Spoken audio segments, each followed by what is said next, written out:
I'll put it on speaker view. Or no, how do I maybe pin this video? Oh, I did it. So I think it'll just be me in the recording. Oops, there we go. All right. Coherent breathing, 5 breaths per minute. You probably know this already, Claire, but since I'm recording, I'll say it out loud anyways. And coherent breathing, like you were just talking about meditation and how it changes your heart rate. And so coherent breathing, which is 5 breaths per minute, like there's not a lot of ways to like change our autonomic nervous system without either like learning to like through meditation or yoga or breath work, which really is breath work, to get into our autonomic nervous system, which is like in charge of fight flight on the sympathetic, and then also on the parasympathetic, rest and digest. So for a lot of us that like experience chronic stress, who are like, we're not necessarily in fight flight because of trauma, but just, well, I mean, we're all like in the trauma pandemic or whatever, right? But like this chronic stress, our fight flight is like on.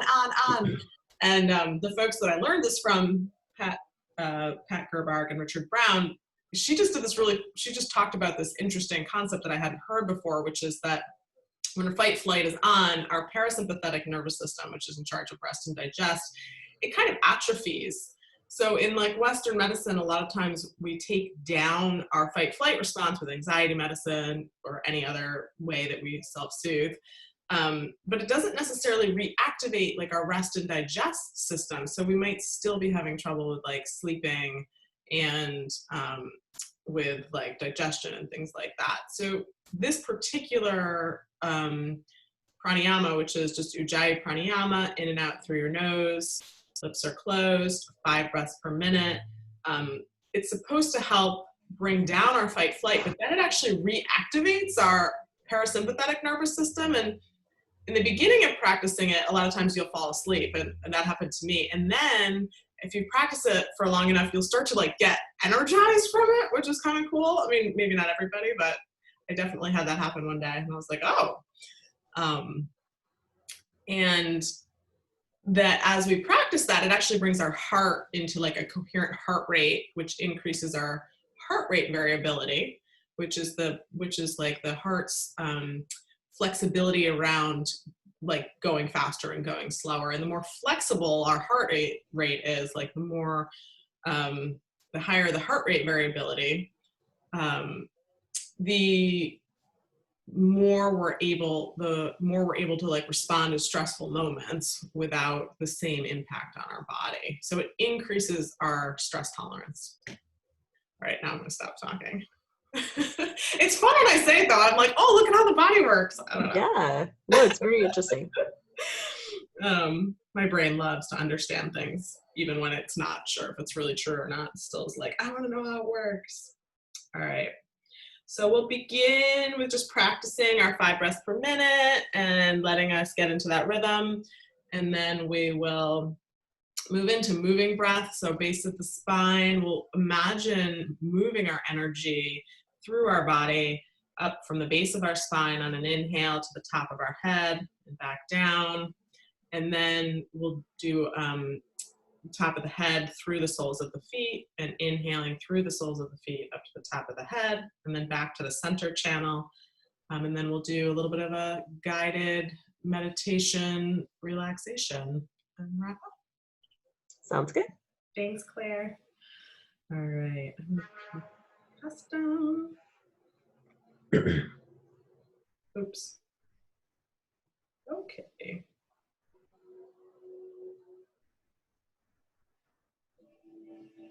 So that's the inhale.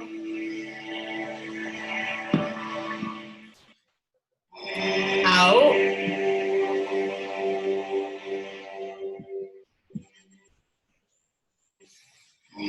In.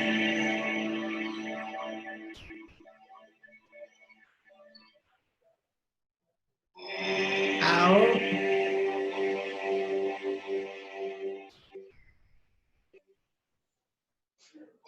In.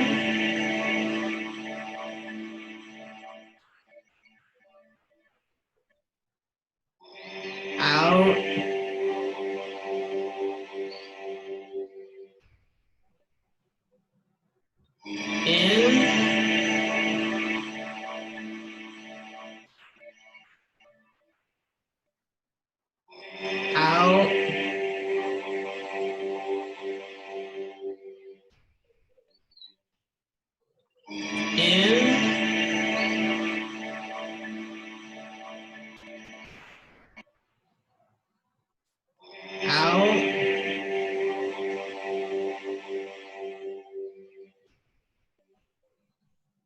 In,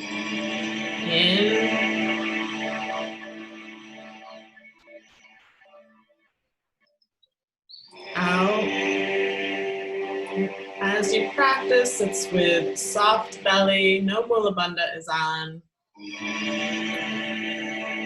In and out through your nose, lips are closed. Out. Maybe using a little bit of resistance in the back of your throat.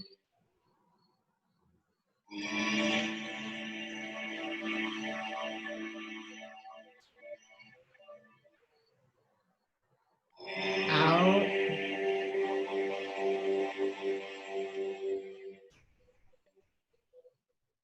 In.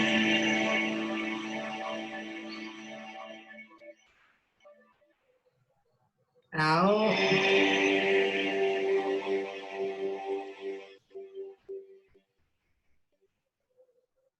In.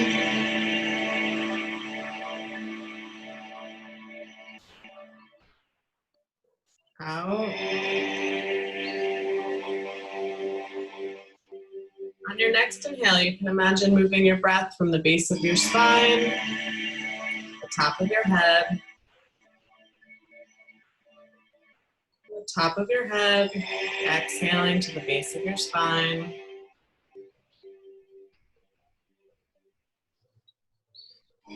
Into the top of your head.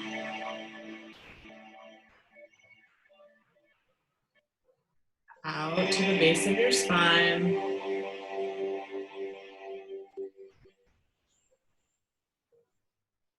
Into the top of your head.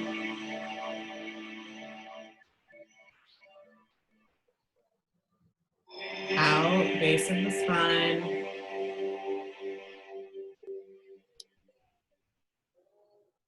In, top of your head.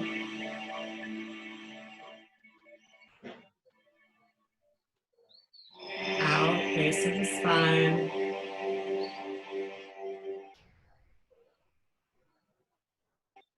In, top of the head. On your next exhale, moving out through the soles of your feet. Up, inhaling through your feet, up to the top of your head.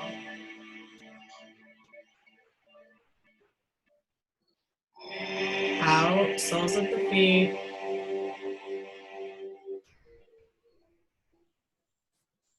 In, top of the head. Using your imagination to move your energy from the top of your head to the soles of your feet. In from the soles of your feet to the top of your head.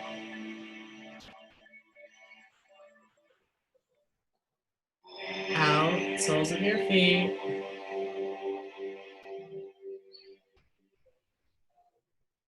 In, top of your head.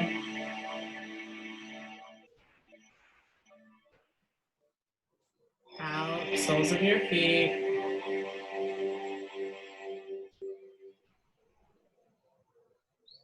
In, top of your head.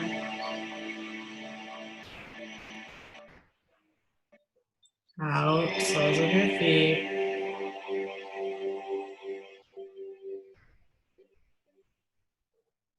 In, top of your head.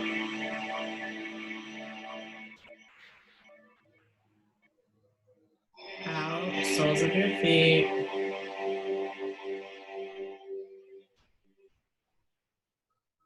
In, top of your head.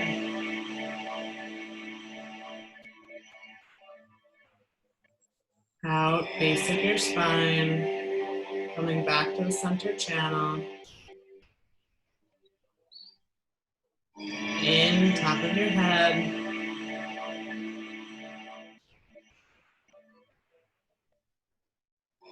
Out, base of your spine.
Letting go of moving breath, just inhaling,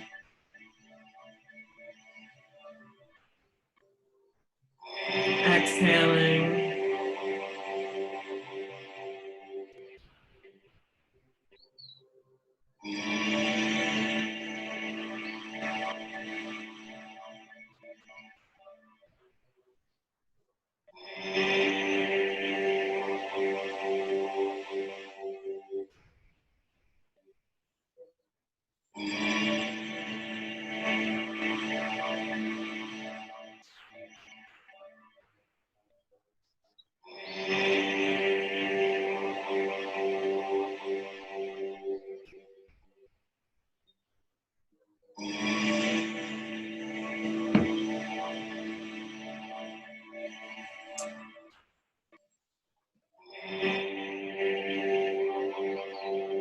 Bringing your awareness to the space around your feet,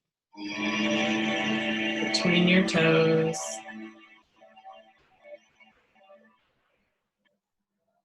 Your ankles.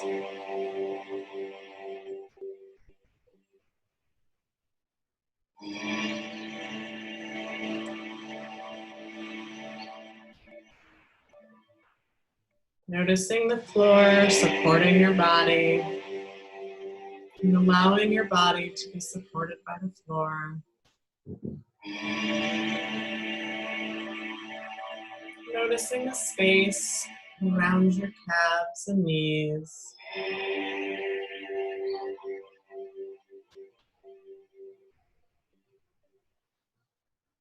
Noticing your quadriceps.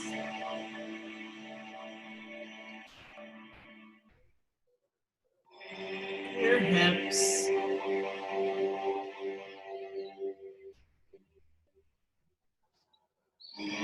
Noticing your pelvic floor. Your lower belly.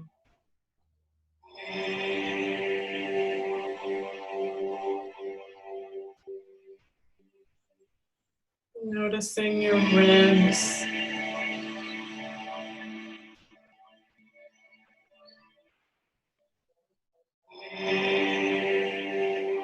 Your shoulders. Noticing your collarbones.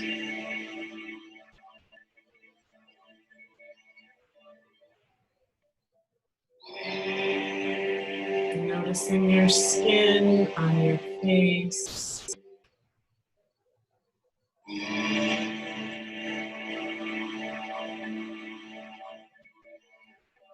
Seeing if you can let go with your eyes and your tongue.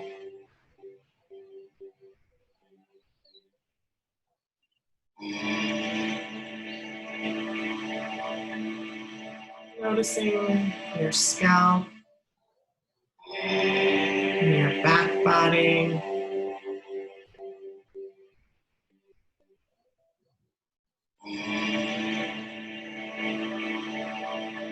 Noticing your elbows, your wrists, space around your fingers.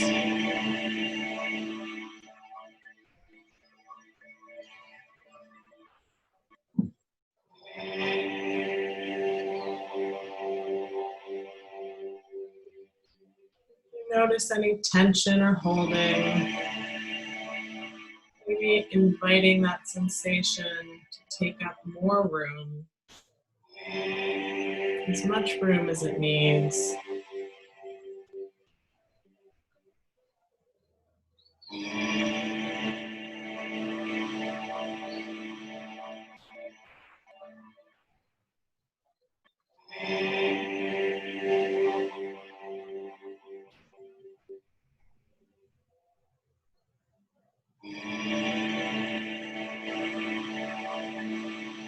Noticing the space around your body, your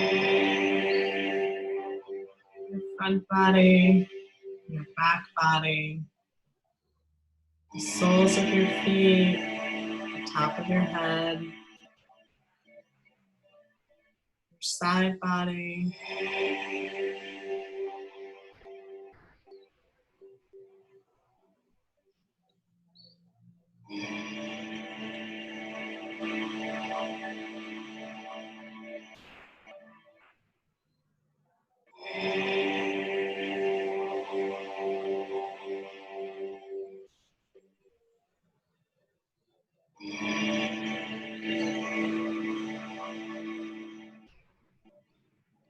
Allowing your body to sink deeper,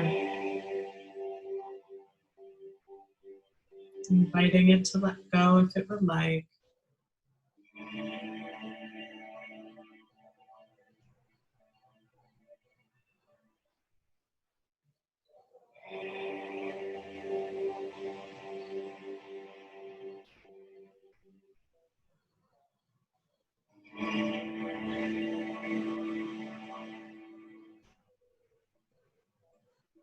Letting go of the moving breath and allowing your breath to move as it would like.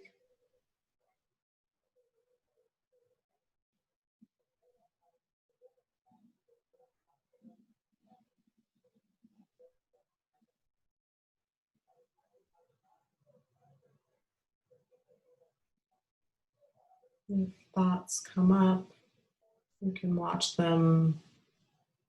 Imagine that they're on clouds floating by. You can bring your awareness to any sensations that you are feeling. You can notice the breath, the base of your nose.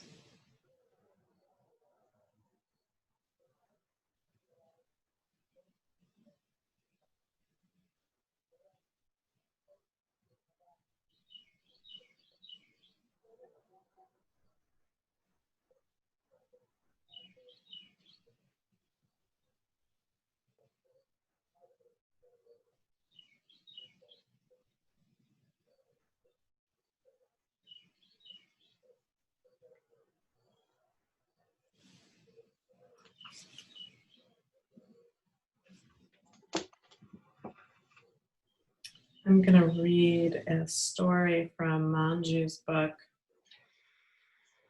I didn't know that there were stories in the back of the book until I looked at it yesterday. The story of the man with all the questions. There was a very intelligent and learned scholar who had a lot of questions going around and around his head. He asked everyone questions all the time, but no one's answers could satisfy him. One day, the inquisitive man met a monk, and he asked this wise man to help him, because he constantly had these questions. The monk answered, "I've heard about you, but I don't think I have the answers you seek. However, if you walk a few kilometers from here, there is a hill, and at the top of the hill, there is a temple. And inside the temple, you will find a book that has the answers to all your questions." The inquisitive man got so excited. God, finally, I found something. So he walked all the way to the hill and climbed all the way up to the top until he found the temple. With eager anticipation, he went inside the temple, looked around, and there was the great book that was going to give him all the answers that he was seeking. With great enthusiasm and excitement, he opened the cover of the book, but found a mirror. He opened the second page and it was just another mirror. The man scratched his head and he didn't understand why they were only mirrors. He opened the third page and he hoped for better luck, but once again, a mirror. Each page in the book was a mirror. Totally confused, the man sat down and began to think. He realized all he needs to know is within him. He realized that he has all the answers within himself and that he himself creates the questions and problems. The moral of the story is that reality becomes what we create it to be, what we think it should be. It is entirely up to you what you create in your life. You have the power. In Sanskrit, it's called Traban Binba. I'm not sure I pronounced that totally correctly. Trabinbha.